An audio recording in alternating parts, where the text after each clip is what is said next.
My name is Alara Vance, and for 12 years, my life was measured in the quiet hum of servers and the gentle scent of rain on the window panes of Port Blossom. I grew up here, in a city woven from mist and bridges, where the green of the pines bleeds into the gray of the sky. I am a creature of systems, of quiet order. I find a certain peace in untangling chaos, in building frameworks that allow things to grow, whether it's the climbing roses in my small terrace garden or the intricate project management platforms for Ethelgard Innovations, the company I once called home. I started at Ethelgard as a junior analyst, drawn in by its mission to merge sustainable technology with elegant design. The founder, a man with more vision than business acumen, had created a place that felt less like a corporation and more like a conservatory for good ideas. I thrived there. I loved the work. I loved the puzzle of it all, the satisfaction of creating a process so seamless that no one even noticed it was there. My colleagues would say, "Things just work when Alara's on the project." They meant it as a compliment, and I took it as one. I never sought the spotlight. The glow of a well-oiled machine was enough for me. For years, that was enough. I rose to senior operations manager, the person the executives turned to when a launch was failing or a system was crashing. I was the keeper of institutional memory, the one who knew not just how things worked, but why they worked. I was dependable. I was the foundation. And I was content with that. Or so I told myself, until the founder's son, Julian, married Corinne. Corinne arrived like a summer heatwave in our temperate city, dazzling, intense, and ultimately suffocating. With a background in marketing that was more style than substance, she was appointed chief operating officer within a year of the marriage. The old guard bristled, but quietly. Corinne was a master of the grand gesture, the bold proclamation. She spoke in a language of disruption and synergy, but couldn't tell you the difference between net and gross margin without glancing at her phone. The intricate systems I had spent a decade building and refining were, to her, just a dusty old framework. She was eager to sledgehammer in the name of agile transformation. She began to phase out the people who remembered the old Ethelgard. She called it infusing fresh energy. I called it severing the roots. I watched as talented, dedicated people were replaced by charismatic young hires who knew how to build a personal brand but not a resilient workflow. I stayed, telling myself it was out of loyalty to Julian, who I knew respected the company's origins, and to the work itself. I believed I could be a stabilizing force, a quiet anchor in the storm she was creating. I was wrong. My stability wasn't seen as a strength, it was seen as a lack of ambition. And one misty Tuesday morning, in a place I once considered a sanctuary, that misinterpretation was laid bare. Corinne had insisted on a strategy breakfast at the Laurelhurst Gardens Cafe, a place of blooming wisteria and the gentle clinking of porcelain. It was my favorite spot in the city, a haven of quiet beauty where I often went to read on weekends. Her choosing it felt like a small, personal invasion. "I knew you'd love this, Alara," she said, her smile as bright and artificial as the sweetener she stirred into her latte. "It's so, you." Grounded. I offered a small, polite smile in return. The air was cool and damp, smelling of wet earth and jasmine. Sunlight filtered through the leaves, dappling our table. It should have been peaceful. For an hour, she spoke of her vision, a leaner, more aggressive Ethelgard. She used words like synergy and disruption as if they were revolutionary concepts she had personally invented. I listened, nodding, offering practical feedback on logistics and resource allocation, the nuts and bolts she always seemed to find tedious. Then, as she picked a stray piece of arugula from her perfectly white teeth, she leaned forward, her voice dropping to a confidential, almost pitying tone. "You know, Alara," she began, placing her hand over mine. Her skin was cold. "I so admire your dedication. You are the absolute bedrock of this company. Truly." I waited. I knew this was the preamble to something else. "But that's just it," she continued, squeezing my hand. "You're the roots of the tree. Deep, essential, but meant to stay underground. You keep things stable, and that's wonderful. But we need branches now. We need people who can reach for the sky." She smiled, A perfect, polished arc. You're an incredible support, but you're not a leader. It's just not in your nature to take those big, visible risks. The word support landed not like a bomb, but like a single, cold drop of rain sliding down my neck. It wasn't the insult itself that stung, but the setting, the gentle condescension, the utter certainty with which she had defined my entire being. For 12 years, I hadn't been just support. I had been the architect. The campaigns she took credit for? I had built the launch sequences. The budgets she presented? I had balanced them, finding efficiencies she never knew existed. The very stability she was using as a reason to dismiss me was the platform from which she was oblido reach for the sky. In that moment, something inside me didn't break, it settled. It was the quiet, chilling click of a key turning in a long-ignored lock. The illusion I had maintained for years, that my quiet work would one day be recognized for its true value, crumbled into dust. She didn't see me as a partner in building the future. She saw me as a piece of the foundation of a house she was about to remodel into something unrecognizable. I slowly withdrew my hand from under hers. I looked past her at a hummingbird flitting among the fuchsias, its wings a blur of impossible speed. It was so small, yet so powerful. "Thank you for the breakfast, Corinne," I said, my voice even and calm. The composure I had cultivated for years served me well. "And for the clarity." She beamed, believing she had just delivered a kind, constructive piece of feedback. "Of course. I knew you'd understand." I didn't argue. I didn't defend myself. I simply finished my tea, listening to the birdsong and the distant murmur of the city. I was no longer an employee in a difficult situation. I was a woman who had just been handed a map out of a forest she hadn't realized she was lost in. The path was not one of scorched earth or revenge. It was a path back to myself. And it began not with a fight, but with a quiet, deliberate resignation. The tree she spoke of had roots, yes. And she had forgotten that roots are what draw up the water. Without them, everything withers. The following Monday, I requested a meeting with Corinne. I wore a simple silk blouse the color of a dawn sky and walked into her stark white office, a space so minimalist it felt more like a gallery than a workspace. A single, dramatic orchid sat on her desk, its petals a violent shade of magenta. "Ilara," she said, looking up from her screen, a hint of impatience in her smile. "What can I do for you?" I didn't sit down. I placed a single white envelope on the polished surface of her desk. "I'm offering my resignation," I said, my voice steady. "I've included a 4-week notice period to ensure a smooth transition." I had decided against the standard 2 weeks. I would leave this place with the same professionalism and care with which I had worked in it.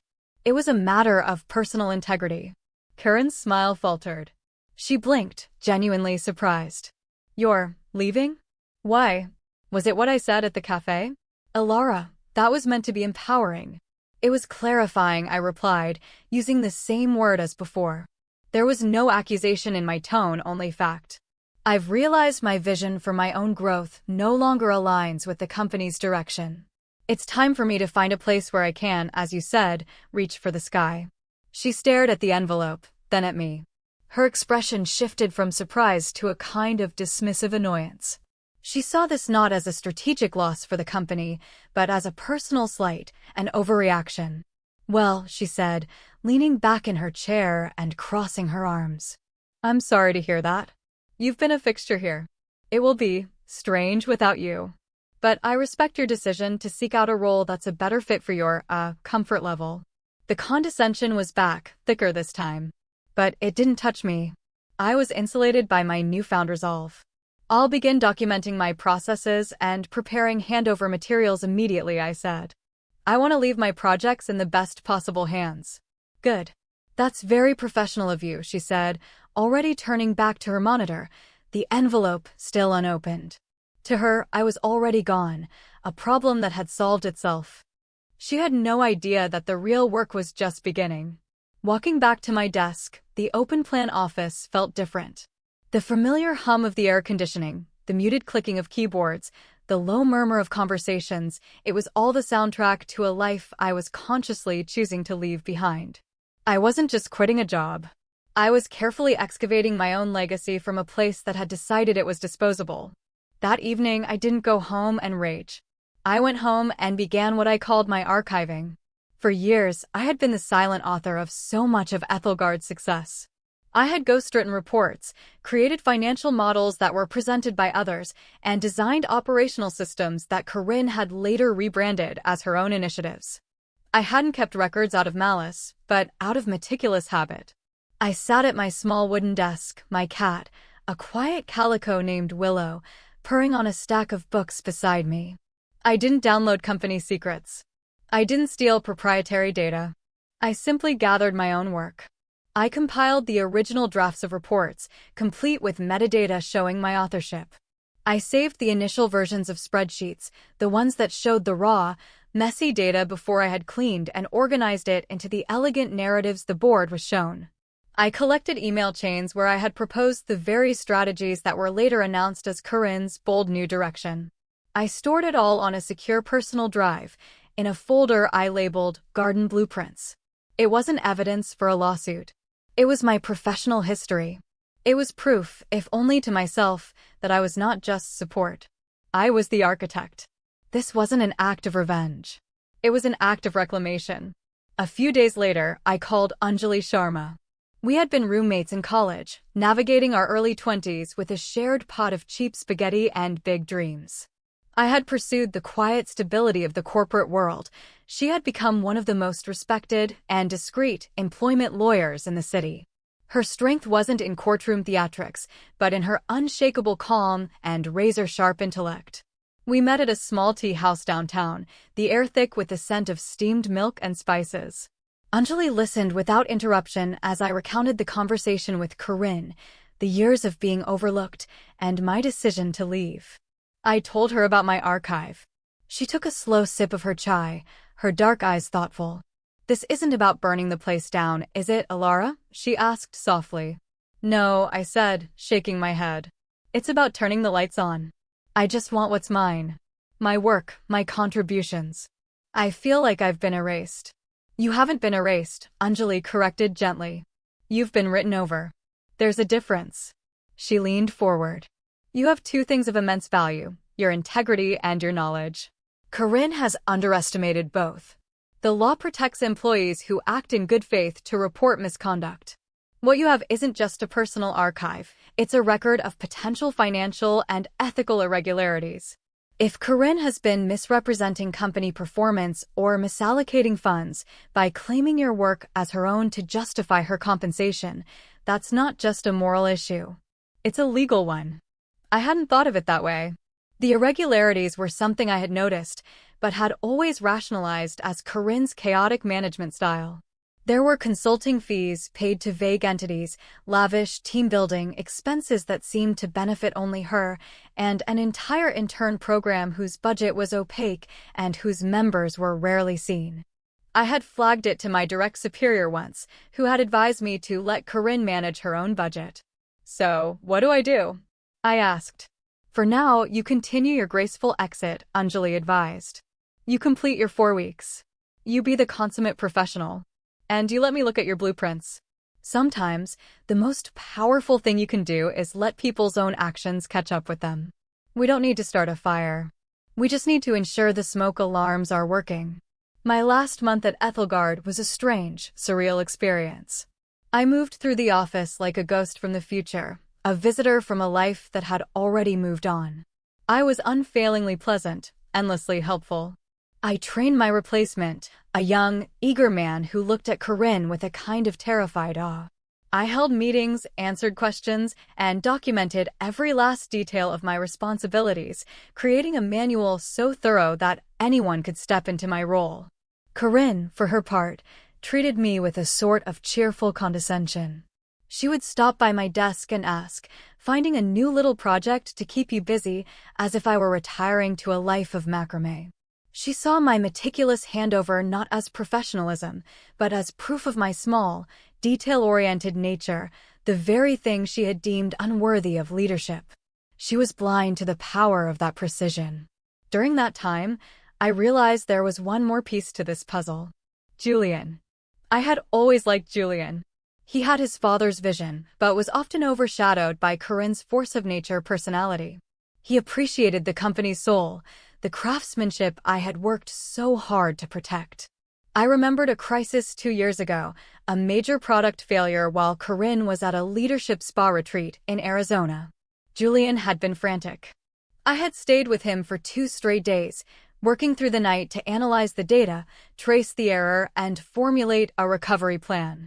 We had saved the launch and, with it, a multi-million-dollar partnership.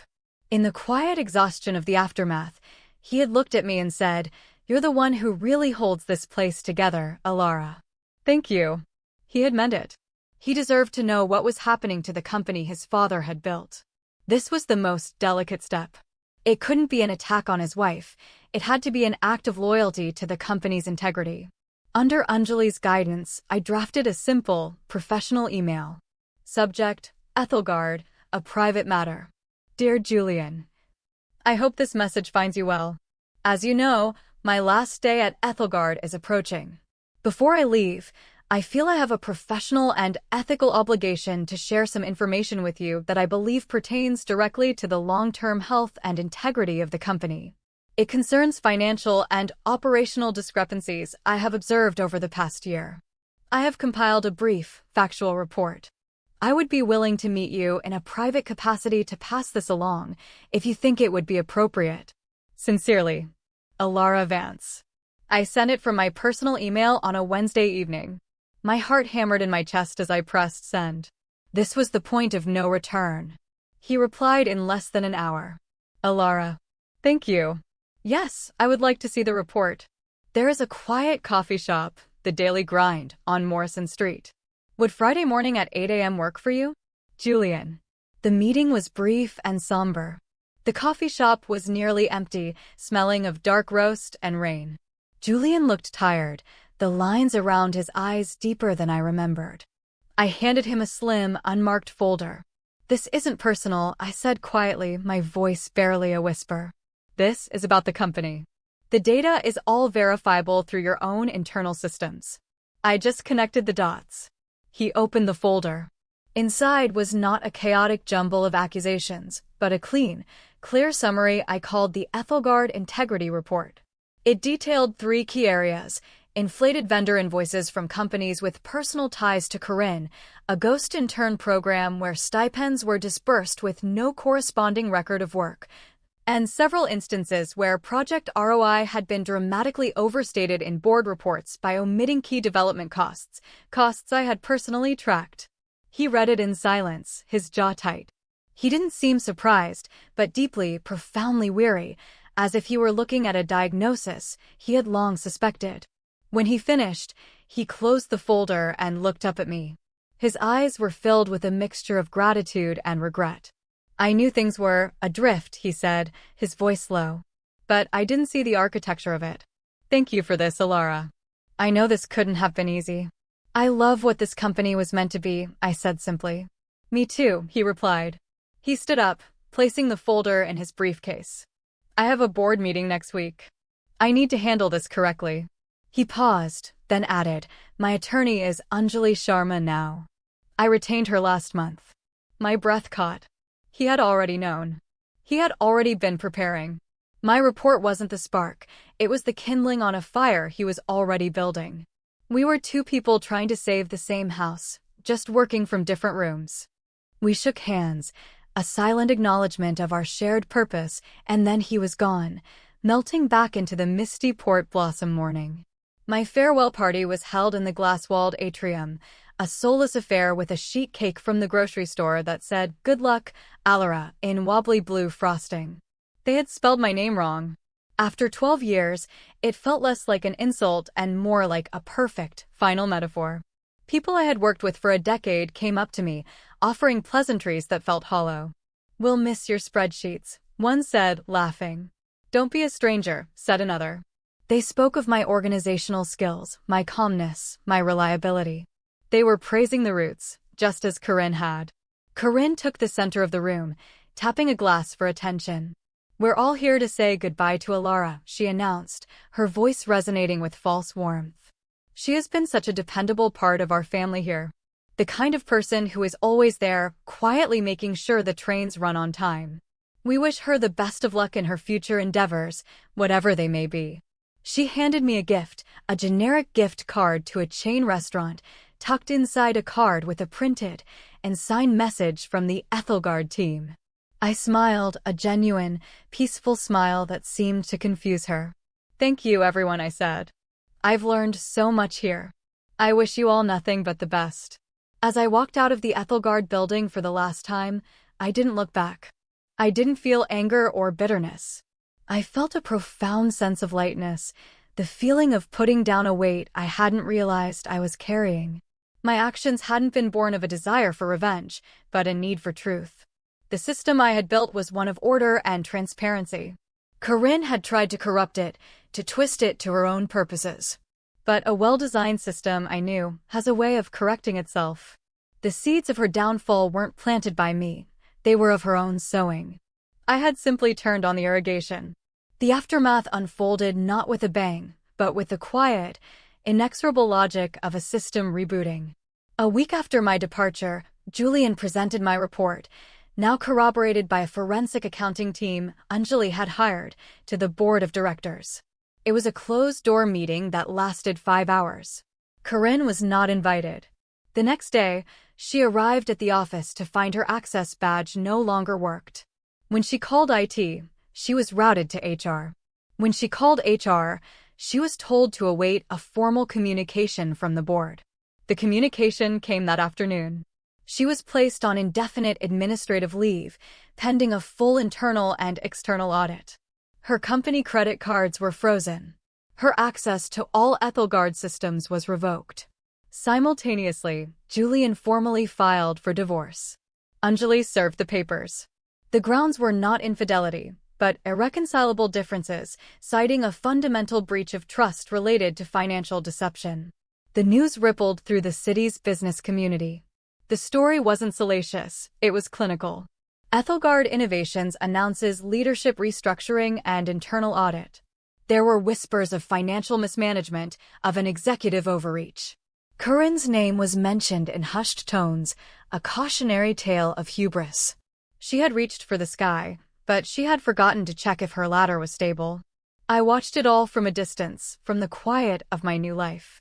I had accepted a position as director of strategy at a smaller, more innovative firm, a place that valued transparency and collaborative growth. My signing bonus alone was more than my last 2 years of salary at Ethelgard. My new office had a large window overlooking a park, and I filled the sill with potted herbs. I didn't gloat. I didn't celebrate her fall. I felt a quiet, somber satisfaction, the feeling of a story reaching its natural, logical conclusion. Justice, I learned, is not always a fiery spectacle. Sometimes, it is the quiet click of a system restoring its own balance. It is the steady, undeniable growth of roots pushing through concrete. Months later, on a crisp autumn afternoon, I was walking through Laurelhurst Park, the leaves a carpet of gold and crimson at my feet. I saw Julian sitting on a bench alone, staring at the duck pond. He looked different, lighter somehow. The weariness was gone from his eyes. He saw me and offered a small, hesitant smile. I walked over and sat on the other end of the bench, leaving a respectful distance between us. We didn't speak for a long time.